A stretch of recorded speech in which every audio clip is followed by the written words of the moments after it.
से तेरा ब्याह निश्चित किया, और कुछ तेरे मन में हो तो तू मुझे बोल, मैं तेरे को दूंगा। तो उस बेटी ने कहा, पिताजी पक्का दोगे? बोले हाँ। बोले आप तो प्यारे गोविंद देव की सेवा करते हो, ये जो दूसरे ठाकुर श्री मदन मोहन है इनको मुझे दे दो, मैं इनको करौली ले जाऊं और वहां इनकी सेवा करूं। तो महाराज बेटी की बात सुनकर के पिता इतने व्याकुल हो गए कि अपनी पुत्री के चरण पकड़ लिए कि लाली, तू कहे तो जयपुर का पूरा घराना तेरे नाम कर दूंगा, लेकिन तू ठाकुर जी को मत लेके जा मुझसे। उन 5 में से 4 स्वरूप जो होंगे वो अभी कल के परसों के निर्मित होंगे, एक स्वरूप जो है वो असली मदन मोहन जी होंगे। अगर तैने असली पहचान लिए तो तू ले जाना, और तू अगर नहीं पहचान पाई तो फिर वो जयपुर में ही रहेंगे। ठाकुर जी, मैं तो अयोग्य हूं, अबोध हूं, पर मेरी इच्छा है कि आप मेरे साथ चलो। अगर आप मेरे साथ चलना चाहते हैं वास्तव में तो कुछ लीला कीजिए ना। और ऐसा कहकर के रोते रोते रोते वो वहीं सो गई। ठाकुर जी स्वप्न में आए और स्वप्न में आकर के बोले, सुनो हे राजकुमारी। बोले हाँ। देखो तुम्हारे पिता मुझे बिल्कुल नहीं छोड़ना चाहते, वो 5 स्वरूप एक जैसा ही बना करके प्रस्तुत करेंगे, मुझे पहचान पाना बहुत मुश्किल होगा, तुम नहीं पहचान पाओगी। राजकुमारी बोली, जय जय, तो फिर मैं क्या करूं?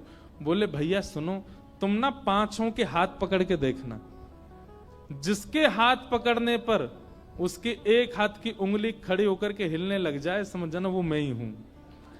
मैं अपनी एक उंगली हिला दूंगा, मेरी एक उंगली से तुम पहचान जाना मैं हूं। पिता को बिल्कुल विश्वास से कह देना यही मदन मोहन है, और मैं तुम्हारे साथ चल दूंगा। वो तो नाचने लगी रात में, जय हो मेरे मदन मोहन लाल, अब तो कल मैं आनंद से, आप बस उंगली हिला देना अपनी। राजा ने कोई कसर नहीं छोड़ी, एक एक अंग बिल्कुल मदन मोहन जी जैसा निर्माण करवाया, और 5 ठाकुर विराजमान कर दिए, और अपनी पुत्री को सामने खड़ा किया। जयपुर के राजघराने के सब लोग खड़े हैं, बड़े बड़े लोग, देखने के लिए कि आज पता चले मदन मोहन जी जाएंगे कि नहीं।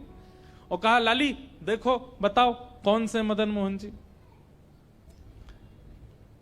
नेत्रों में पट्टी बांधती थी ताकि स्पर्श से ही पहचान सके, तो पहले मुंह पकड़ती, उसके बाद यहां पकड़ती, हाथ पकड़ती, जैसे ही हस्त कमल पर हाथ घुमाती, उंगली नहीं हिलती, बोलती ये नहीं है। दूसरे पर हाथ करती और हाथ पे ऐसे घुमाती, बोली ये भी नहीं है। तीसरे चौथे सब निकल गए। अब तो वो घबरा गई कि ऐसा तो नहीं मदन मोहन जी उंगली उठा ही नहीं रहे हो। 5वें पर जैसी गई, जैसी जाके देखा, उसने फिर से हाथ देखे, ठाकुर जी ने उठाई नहीं उंगली।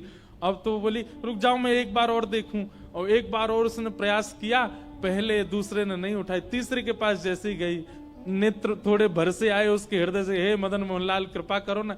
जैसे हाथ पकड़े, सोई ठाकुर जी ने अपनी उंगली उठा करके धीरे धीरे हिला दी।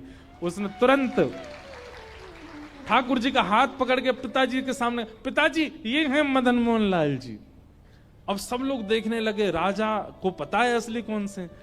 राजा नतमस्तक हो गया, दंडवत हो गया, और दंडवत होकर के बोला, पुत्री ने सही चुना, यही है श्री मदन मोहनलाल। महाराज रथ तैयार किया, उसमें मदन मोहन जी को विराजमान किया, और बहुत रोया राजा। पुत्री जाते जाते बोली, पिताजी आप रोइए मत, आपने देखा मैं कितना प्रेम करती हूं मदन मोहन जी से, आपने 5 स्वरूप बनवाए फिर भी मैं पहचान गई कौन से हैं मदन मोहनलाल जी।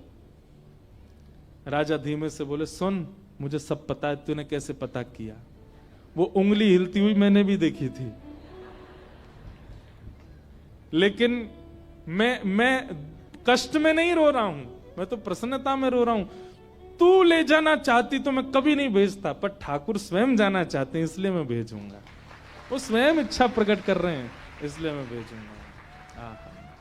और इस नाते से, इस कृपा से श्री ठाकुर मदन मोहनलाल जी आज भी जयपुर के श्री, राजस्थान के श्री करौली में विराजमान हैं।